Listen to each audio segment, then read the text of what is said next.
예, 신율의 뉴스 정면 승부 일부 정치의 품격인데요. 제가 방금 말씀드렸죠. 지금 스튜디오에 있는 국민의힘 김종혁 전 최고위원 나와 계십니다. 안녕하십니까? 안녕하십니까?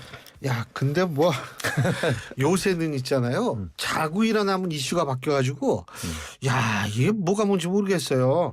근데 이제 오늘 일단은 공수처가 오늘 오전에 이 기소를 요구하면서 검찰에 넘겼죠. 윤석열 대통령에 대한 수사를 뭐 더 이상 예. 자기들이 하지 않고 검찰로 넘겼는데 저는 매우 잘한 일이라고 생각을 해요. 그러니까 이번에 저희가 여러 가지 발견한 게 있죠. 윤석열 대통령의 비상계엄이 이게 뭐 좀 황당하다라는 것들은 뭐 더 이상 재론의 여지가 없는 건데 예. 그것을 대응하는 공수처의 어떤 수사 능력이라든가 공수처의 태도 이런 것들도 국민적 비판의 도마 위에 올라갔잖아요. 제가 봐도 도저히 이해할 수가 없거든요. 어떻게 보면 사태를 이렇게 극단적으로 몰고 간 것도 공수처의 어떤 무리수가 굉장히 크게 작용했다고 생각을 해요. 4년 동안 거의 3천억이 넘는, 제가 뭐 정확한 숫자는 모르겠습니다. 한 해에 800억 정도 쓴다니까 3천억 이상의 돈을 쓰면서 4년 동안 아무것도 안 했던 그런 기관이잖아요. 이거 민주당이 만들어 놓은 거거든요. 경찰 검찰을 갖다 견제하겠다면서. 그때 난리가 났었잖아요. 난리가 났었죠. 완전히 검찰의 뭐랄까 수사권을 박탈하겠다고 그렇게 주장을 했었는데 결국은 보면은 이번에도 이거 한번 보세요. 지금 공수처가 한 게 뭐 있죠? 없어요. 사실. 아무것도 없어요. 네. 체포영장, 그다음에 무슨 영장 발부, 그건 뭐 누구든지 할 수 있는 거 아닙니까? 근데 하고 나서 뭐 수사 하나도 못했잖아요.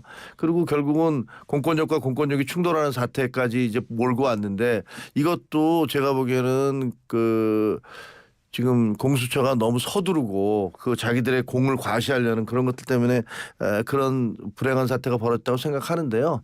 어쨌든 이번에 넘겼으니까 검찰에 가서 수사를 대통령이 이제 수사를 받겠지만 검찰에 가면 그러면 제대로 수사를 받을까? 뭐 그럴 것 같지도 않아요. 근데 더 이상 거부할 명분은 없으시지 않을까 이런 생각을 하거든요. 없죠. 네, 없고 근데 대통령 그런 생각하시는 것 같아요. 예를 들면 내가 예.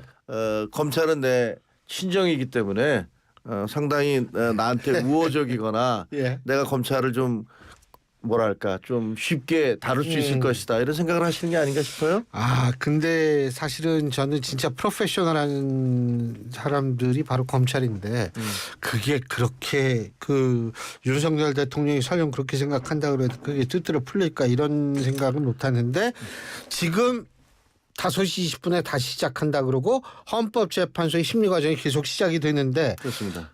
근데 이게 사실 한 가지만 제가 좀 여쭤보고 싶어요. 오늘 이재명 대표가 기자회견한 거 알고 계세요? 네, 알고 있죠. 예? 네. 그 기자회견에서 사람들이 아무도 왜냐면 워낙 큰 사건들이 그렇죠. 이진석 방통위원장이 복귀했죠. 예. 거기에다가 아까 말씀하신 것처럼 공수처가 이제 자기 손 띄겠다 그랬죠. 예. 거기다가 지금 김용현 전 장관 나와가지고 막 저거 하죠. 대통령하고 지금 네. 그러니까 그 날짜를 좀 잘못 잡은 것 같더라고요. 요새 뭐 안 되는 집안이다 보니까 뭘 해도 잘 안 되는 것 같아요. 그리고 이재명 대표에 대해서는 지금 드디어 민주당 내에서 야 이게 이재명으로 안 되는 거 아니야? 라는 그런 우려들이 이제 스멀스멀. 그 이전에는 일극체제라고 그러잖아요. 민주당은. 그렇죠. 뭐 어버이 정당이라고 예. 그러잖아요. 뭐 어디 감히 이재명 대세론에다가 토를 달어 뭐 이런 분위기였잖아요. 근데 지금은 이제 야 이재명 갖고 안 되는 것 같아. 뭐 이런 얘기들이 나오고 있으니까 어떻게 보면 참 아이러니죠. 윤석열 대통령이 어떻게 탄핵으로 인해서 참 무너져 내리고 있는 거 아니에요. 그러니까 이재명 대표는 야 옳았구나 이제 내 세상이 왔구나. 그럴 줄 알았죠. 이럴 줄 알았지. 예. 근데 같이 무너져 내리고 있는 거예요. 그 두 분은 어떻게 보면 마주보는 거울이라는 그런 얘기가 맞는지도 모르겠어요. 하여간 오늘 MBS 여론조사고요. 1월 22일부터 22일까지 18세 이상 1,000명을 대상으로 전화 면접 조사한 거고요. 자세한 내용은 중앙선거 여론조사심의위원회 홈페이지를 참조하시면 되는 여론조사를 보더라도 국민의힘이 더 위에요. 그러니까요. 예. 국민의힘이 38, 저기 민주당이 36이고요. 더 재밌는 게 뭔지 아세요? 정당 기준 대선 후보 지지가 더불어민주당 후보 38, 국민의힘 후보 35입니다. 오차범위 되고 35, 30. 그러니까 더불어민주당이 오차범위는 약간 위죠. 근데 물론 저도 이제 기자 생활을 하면서 예. 1월 1일 날 맨날 신년 기자 그 조사하잖아요. 대선 후보 조사. 엄청 쏟아지죠. 엄청 쏟아지는데 지금이야 이제 3월 달에 선거를 하지만 예. 과거에는 이제 12월 달에 했잖아요. 그래서 1월 1일에 그 발표를 하는데 지금까지 여러 번 봤지만 그 1월 1일 날 1등 했던 후보가 대통령 된 거는 딱 한 번 봤어요. 박근혜 후보 한 명 봤어요. 나머지는 다 아니더라고요. 그러니까 대부분 뭐 이인재 후보, 박찬종 후보, 그렇죠. 이회창 박찬종 후보 대단했죠. 예, 뭐 그때 다 아니더라고요. 그러니까 이게 가발이 휘날리면서. 지금 나오는 여론조사는 어떻게 보면 이제 민주당과 국민의힘은 사실은 개엄 이전에는 대개 오차 범위 내에서 왔다 갔다 했었잖아요. 그러니까 글로 돌아간 거예요, 그냥. 근데 그럼에도 불구하고 회복 속도는 엄청나다는 거 주목해야 한 돼요. 달밖에 안 걸렸어요. 예. 그게 엄청난 거죠. 네, 그러니까 이게 20몇 프로까지 떨어졌어요 차이가. 그렇죠. 그러다가 다시 한 달 이내로 붙었는데 그 얘기는 결국은 저희가 잘해서 그런 게 아니잖아요. 그렇죠. 국민의힘이 한 게 뭐 아무것도 없는데 뭐가 있어요. 그리고 그냥 그 강성 지지자들이 시위를 했고 어떻게 보면 법원 난입이라는 있어서는 안 될 일들 벌어져서 이게 굉장히 반대급부로 작용할 수 반작용 후유증으로 올 수도 있다고 생각했는데 그렇다 치더라도 그냥 일반적으로 붙어 있는 대로 그래도 이재명은 안 돼라는 어떤 정서가 꽤나 많이 퍼져 있다는 것을 확인할 수 있는 거죠. 자, 어쨌든 그건 또 좀 여쭤볼 게 있는데 그건 좀 나중에 여쭤보고 일단 오늘 그 탄핵 그 심판 이 문제요. 김용현 전 장관 증언대에 섰는데 그 좀 흥미로운 게 나 국회 측의 질문 안 받겠다고 그러는 모양이더라고요. 그래서 예, 이 또 좀 중지됐다가 다시 시작한 모양인데 이거 지금 오늘 나온 얘기 대충 보시면 어떻게 보십니까? 오늘 나온 얘기는 뭐 우리가 법적으로 문제되는 걸 한 행위를 그러니까 법적으로 문제되는 행위를 하지 않았다라는 주장이잖아요. 근데 죄송하게도 그 대통령과 그 김용현 국방장관의 말씀이 사실 논리적으로 받아들이긴 참 어려워요. 예를 들면 제가 하나 저도 쭉 들으면서 적어봤는데 자 국무회의는 5분 동안 한 게 아니다. 1시간 반 동안 했다. 왜? 그 전부터 하나씩 들어왔었으니까. 그래서 앉아서 뭐 잡담하고. 근데 뭐 의결 정족수라는 했겠죠. 게 있는 거 아니에요? 의결 정족수 11명을 채울 때까지는 그리고 문제는 그게 채워지지 않으면 회의가 시작한 거 아니잖아요. 아니죠. 아니고 또 그때 계엄에 대해서 안건에 대해서 얘기한 게 아니잖아요. 그냥 다른 얘기하고 왜 불러주셨대? 뭐 무슨 이런저런 얘기하다가 정작 11명이 채워졌을 때는 대통령이 휙 들어와서 나 계엄할 거다. 그리고 안 됩니다라고 막 막으니까 나 말리지 마라. 라고 그냥 휙 나가버리셨다는 거 아니에요. 여기 5분도 안 되는 사이였다는 거 아닙니까? 그러니까 아무런 서류, 서명, 부서 작업도 없었고 회의록도 없는데 그것을 국무회의가 5분 아니라 1시간 반 했다라고 주장하는 것은 말이 안 되는 거죠. 그러면은 그 얘기는 뭐냐면 이 계엄 그 선포 자체가 국무회의의 의결을 거치지 않은 의가 심의를 거치지 않은 불법이다라는 것들을 피해가기 위해서 그런 논리를 만들었는데 누가 봐도 그게 말이 안 되는 거잖아요. 그리고 거기 또 뭐라고 그러셨냐면 거기 그 동의한 국무위원도 있었다. 이런 얘기가 있어요. 김용현 장관이 얘기를 했어요. 그러면 동의한 사람이 있으면 그게 누군지 밝혀야 되잖아요. 만약에 그게 정당하고 떳떳한 계엄이라고 본인들이 주장하시는 대로 그렇다면 왜 안 밝힙니까? 우리 국무위원 중에 누구는 동의했다. 이렇게 얘기하실 수 있잖아요. 근데 그런 얘기는 아직 안 하고 있어요. 그런 것들이 있고 두 번째 의원들을 끌어내라가 한 게 아니라 거기 그 의사당에 들어간 요원들을 끌어내라고 얘기한 것이다. 그 요원들은 그냥 이렇게 나오라 그러면 나오죠. 명령으로. 아니 누가 거기 힘들게 들어갔는데 침투한 의원들을 끌어내라고 그러니까 철수해라 그럼 철수하는 거지. 그걸 끌어낸다고 얘기하지는 않잖아요. 그러니까 그거는 의원들이 아니라 요원들이라면 그러면 명령받고 들어간 그분들이 뭘 명령받고 들어갔는데 갑자기 끌어내는 대상이 되는 거예요? 자의적으로 들어갔을 때 끌어낸다라는 얘기가 성립이 될 수 있죠. 사실. 그렇죠. 그러니까 이게 말이 안 되는 얘기죠. 그러니까 불법적이거나 강제로 그 들어간 사람을 또 물리적인 힘을 써서 강제로 끌어내는 거 아니에요. 끌어낸다는 게. 그러니까 요새 말이라는 게 이상한 게 지난번에 이재명 대표 판사님이 뭐라고 하셨냐면 위중 교사는 인정이 되지만 고의성은 없다. 또 말이 안 되는 소리잖아요. 그 따뜻한 뜨거운 아이스 아메리카노랑 똑같은 얘기지 않습니까? 아니 교사를 한다는 것 자체가 고의인데 교사는 했는데 고의가 없다. 심지어는 판사님도 그렇게 판결을 하고 여기서는 뭐라고 그러냐면 자기가 그 명령에 의해서 들어간 사람들을 끌어내라고 얘기했다는 것도 말이 안 되는 얘기잖아요. 그리고 또 뭐 한두 가지가 아닌데 대통령은 또 이렇게 얘기하셨어요. 포고령에 보면 의사들에 대해서 이렇게 얘기했대. 의사들은 거기다 왜 집어넣었어? 라면서 내가 웃었다. 이렇게 얘기를 하셨다는 걸로 보도가 되고 있어요. 그러니까 거기 보면 포고령에 보면 의사들에 대해서 처단한다고 48시간에 복귀하면 처단한다고 얘기했잖아요. 이게 웃으면서 하실 얘기입니까? 포고령의 의사들을 대한민국의 국민인 의사들을 그리고 그 전공의들은 이미 파업을 하고 있는 게 아니라 다 사표를 낸 사람들이에요.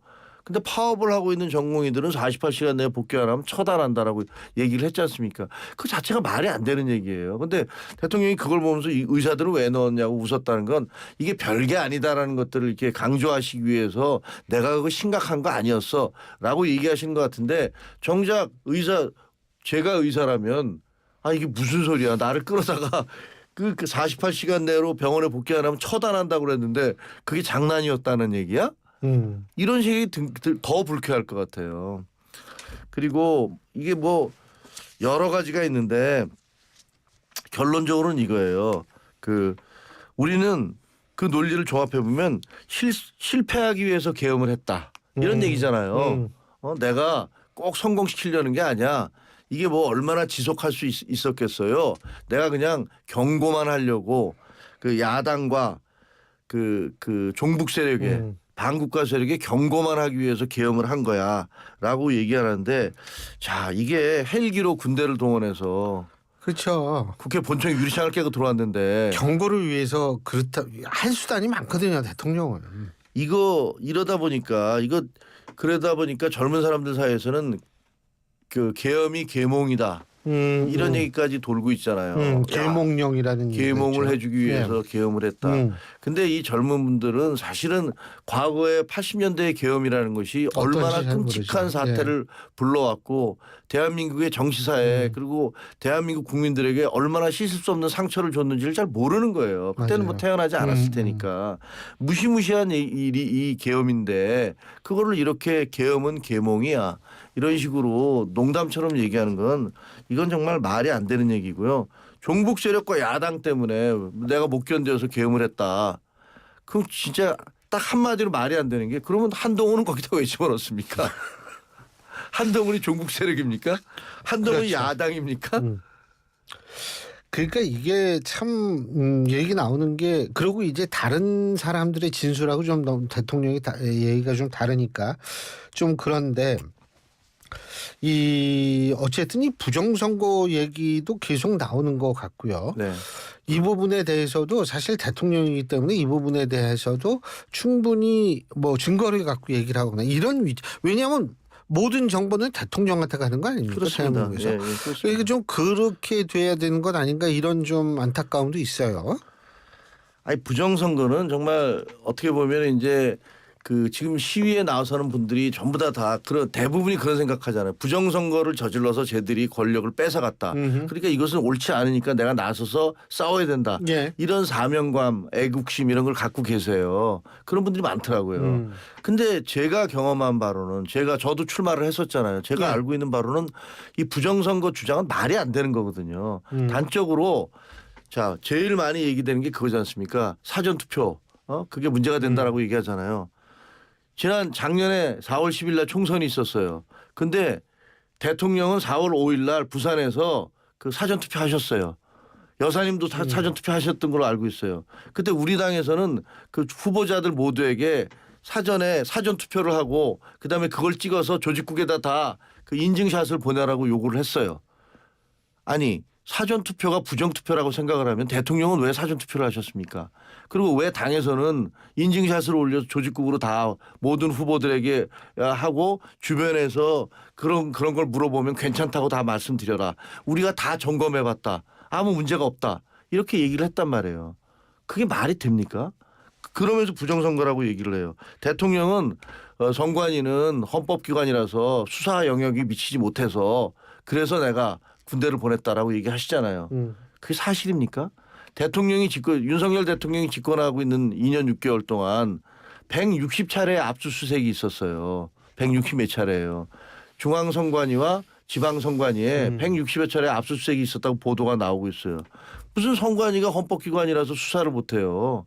수사를 제가 알기에는 20대 선거 때 126차례에 걸쳐서 그 소송이 걸렸고 그다음에 21대 그러니까 22대 이번에는 34건인가 뭐 30몇 차례에 대해서 소송이 있었는데 그중에 단 한 건에 대해서도 승소를 한 게 없어요. 이겼다고 나온 게 없단 말이에요. 그런데 거기에 대해서 부정선거라고 얘기를 하는데 지금 제일 헷갈리는 게 뭐냐면 이거예요. 부정선거라는 것은 계획적이고 조직적이고 그리고 그로 인해서 선거 결과를 바꾸는 게 부정선거예요. 그렇죠? 그렇죠. 그렇게 되려면 이것은 한두 사람이 할 수가 없어요. 왜냐하면 인쇄용지도 용지를 해야 되죠. 그다음에 이거 똑같이 이거 찍는 것도 해야 되죠. 한 사람이 10,000장을 찍으면 얼마나 이거 어떻게 찍을 수 있겠어요. 이거를 봉투에 넣어서 편지 봉투에 보낸다면 한 사람이 죽어도 할 수가 없어요. 그러면 수많은 사람들이 관련돼 있어야 돼요. 그럼 이 수많은 사람들이 이 부정선거에 관련된데 그렇죠. 이게 아무런 전혀 내부 폭로가 나올 수 있죠. 전혀 알려지지 않고 있다? 말이 안 되고 이 우리가 지금 착각하는 게 부정선거와 선거 관리 부실을 헷갈리고 있는 거예요. 예를 들면 소쿠리에다가 맞아요. 이걸 담아서 움직이고 있는 거 이건 선거 관리 부실이에요. 한심한 짓이죠. 그러나 이게 있다고 해서 이게 부정선거라고 얘기할 수는 없는 거예요. 한번 생각해서 3,500만 명 정도가 투표를 해요. 다 정상적인 사람만 투표할 거라고 보십니까? 3,500만 중에는 투표용지에다가 하나만 찍어야 되는데 모든 사람을 찍는 사람도 있고 거기다가 낙서를 하는 사람도 있고 그렇죠. 거기다가 원래 찍어야 되는 도장이 아니라 자기가 가져온 도장을 찍는 사람도 있고 별의별 사람이 다 있어요. 그러면 그 사람들이 그런 투표용지를 그렇게 찍은 다음에 봉투에다 넣었어요. 근데 나중에 개봉을 해보니까 그런 게 몇 개가 발견됐어. 그러면 이거는 부실 선거인 건 맞죠. 선거 관리가 부실인데 문제는 선관위가 그렇다고 해서 기표소 안에 들어가서 그 사람들이 무슨 짓을 하는지를 볼 수가 없잖아요. 불가항력적인 측면이 있단 말이에요. 근데 그런 게 발견됐다고 그래서 그런 게 발견됐으니까 이건 부정선거다라고 얘기하는 것은 부정선거가 뭔지에 대한 개념을 모르는 거예요. 아까 말씀드린 대로 계획적이고 조직적이고 그래서 선거 결과에 영향을 미칠 수 있을 정도의 다량의 일들이 벌어져야지 부정선거예요. 근데 부실투표처럼 이 용지가 훼손됐든가 아니면 이상한 도장이 찍혀 있든가 거기 낙서가 돼 있든가 이런 게 있다고 그래서 그런 게 투표함 내에서 발견됐다고 그래서 그게 부정선거다라고 얘기할 수 없는 거예요. 맞습니다. 선거 관리가 부실하다는 거하고 부정선거는 다른 얘기죠. 근데 참 그것도 여쭤봐야겠다. 오늘 일이 하도 많아가지고 이진숙 방통위원장이 드디어 이제 업무 복귀를 했습니다. 어떻게 보셨습니까? 당연한 거라고 생각해요. 그 2인 체계의 문제를 삼잖아요. 아니 그럼 헌법재판소한테 물어보고 싶어요. 헌법재판소도 6명으로 했지 않습니까? 네. 원래 7명 이상이 해야 돼요. 그 논리가 그러네 진짜. 네. 7명 이상 해야 되는데 본인들이 6명으로도 할 수 있다. 왜? 긴급한 상황이기 때문에. 이게 예를 들면 국가 변란 상황이나 예를 들면 이런 사람들이 무슨 죄송하지만 병이 걸리거나 무슨 암살을 되거나 이래서 극적인 상황이 생겨서 아니 이 시스템은 돌아가야 되는데 사람은 없어. 그럼 어떡할 거예요? 그러니까 헌재도 7명이 있어야 되지만 6명으로도 판결을 할 수 있다고 본인들 스스로 셀프로 판결을 내렸지 않습니까? 그럼 그 기준에 따르면 왜 방통위는 2명으로 할 수 없다는 왜냐하면 민주당이 임명을 안 해주고 있잖아요. 네. 추천을 안 하고 있어요. 그런 상황에서 어쩔 수 없이 가야 되는 건 그건 논리적으로 선관위 스스로가 주장했던 논리하고 똑같은 거잖아요. 그러니까 저는 너무나 당연하다고 생각하고 이준숙 방통위원장 같은 경우는 취임한 지 하루인가 이틀 그렇죠. 뒤에 하루인가 이틀 뒤에 네. 탄핵을 요청을 했어요. 근데 생각해 보세요. 아니 도대체 탄핵이라는 건 그 사람이 했던 업무에 대한 총체적 평가를 해서 이게 문제가 있다 해서 탄핵을 하는 거잖아요. 하루 이틀 근무한 사람을 탄핵을 하는 게 이게 상식적입니까? 근데 이게 지금 민주당 쪽에서도 일부 기자들의 전화에 의하면 굉장히 당혹스러워한다는 거예요. 첫째, 본인들은 이게 이렇게 기각될 줄 몰랐다. 둘째, 야 이거 다시 이제 이진숙 위원장 복귀하면 이거 어떻게 되나 이런 걸로 굉장히 당혹스러워한다고 하는데 저는 제일 제가 볼 때 당혹스러워하는 거는 자신들의 탄핵이 좀 문제가 있었다는 게 자꾸 증명이 되는 것이 오히려 더 문제가 되지 않을까 이런 생각이 들거든요. 본인들의 탄핵이 문제가 있었던 건 뭐 천하가 다 아는 거 아닙니까? 그래도 이제 증명이 돼가고 있잖아요. 이상민 장관 같은 경우는 네. 탄핵을 했잖아요. 그런데 그래서 6개월 동안 행안부 장관. 예, 행안부가 거의 마비가 됐는데 아니 근데 그때 헌재에서 만장일치로 기각을 했어요. 예. 근데 그때 문재인 대통령 때 임명받은 사람들이 다수인 그런 헌법재판소가 그러니까 쉽게 얘기하면 진보 성향의 그런 헌법재판관들이 다수인 헌법재판소에서 만장일치 기각을 했어요. 그럼에도 불구하고 계속 감사원장도 하고 중앙지검장도 하고 중앙검사장도 하고 이런 식으로 계속 탄핵을 남발해 왔고 그게 이제 지금 이제 대통령의 그 비상계엄의 빌미를 줬지만 그러나 솔직히 그렇다고 해서 비상계엄을 한다는 건 말도 안 되는 소리죠. 왜냐하면 뭐 저도 계속 정치부에 있었지만 그리고 저 정치인으로서 그 현장에 있었지만 아니 대한민국이 뭐 그 사람들이 탄핵이 된다고 그래서 야당이 그 사람들 탄핵한다고 그래서 대한민국이 무너집니까? 안 무너져요.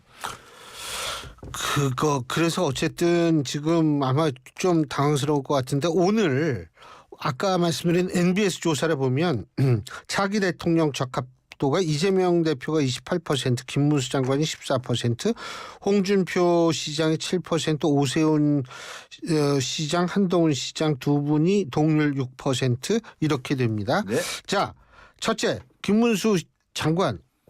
이거 어떻게 된 거예요? 어떻게 보세요? 제가 보기에는 그 이 사태에 대해서 가장 놀라고 있는 사람은 김문수 장관 본인일 거라고 생각을 해요.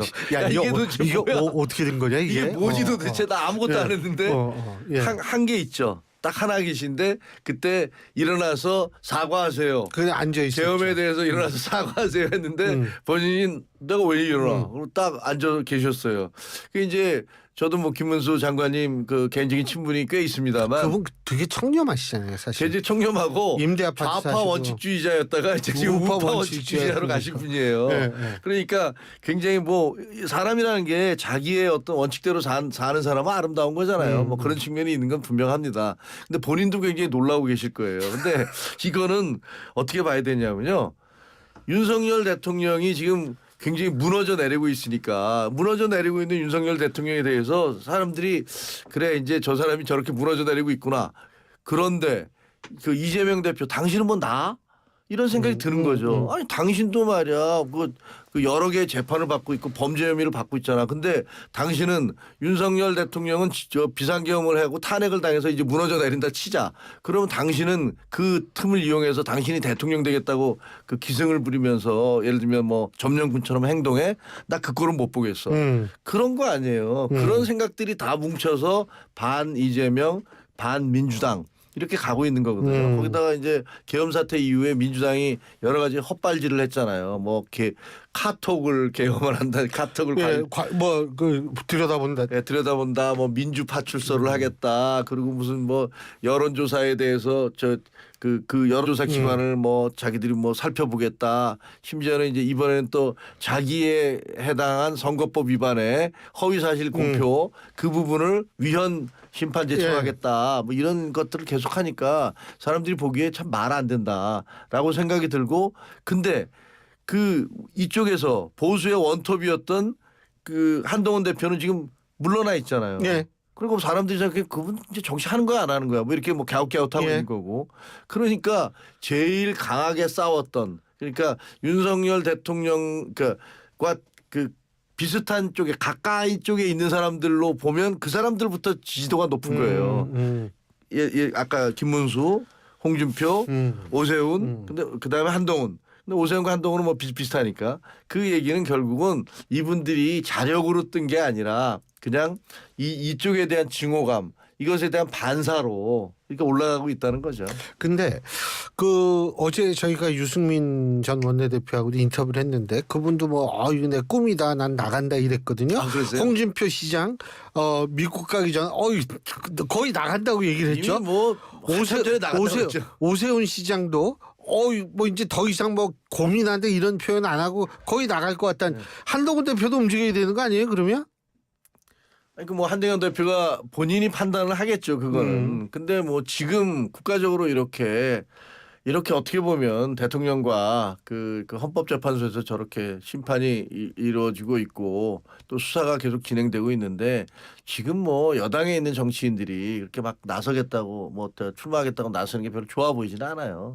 그리고 또 어떻게 보면 제가 보면 한동훈 대표 같은 경우는 사실은 비상계엄에 제일 먼저 반대를 했고 그렇죠. 그리고 대통령이 조기 퇴진을 해달라. 여기에 책임을 져달라라고 했는데 대통령이 하시겠다고 했다가 나중에 안 하겠다고 하니까 결국은 탄핵으로 간 거 아니에요.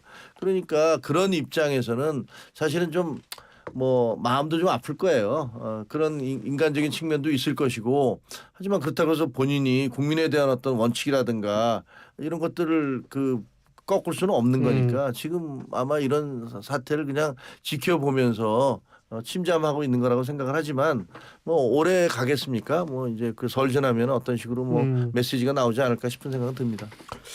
알겠습니다. 요새는 뭐 하도 일들이 많아가지고 다음에 뵐 땐 또 무슨 얘기를 할지 아주 기대가 돼요. 저 아주 밤만 되면 무섭다니까. 야 이거 오늘 또 밤중에 뭐 일 터지는 거 아니야? 맨날 이런 생각 들고. 밤새 안녕하셨습니까라는 인사가 정말 맞는 얘기예요. 이렇게 절절한 적이 없었던 것 같아요. 맞습니다. 예, 오늘 말씀 잘 들었습니다. 고맙습니다. 고맙습니다. 예, 국민의힘 김종혁 전 최고위원이었습니다.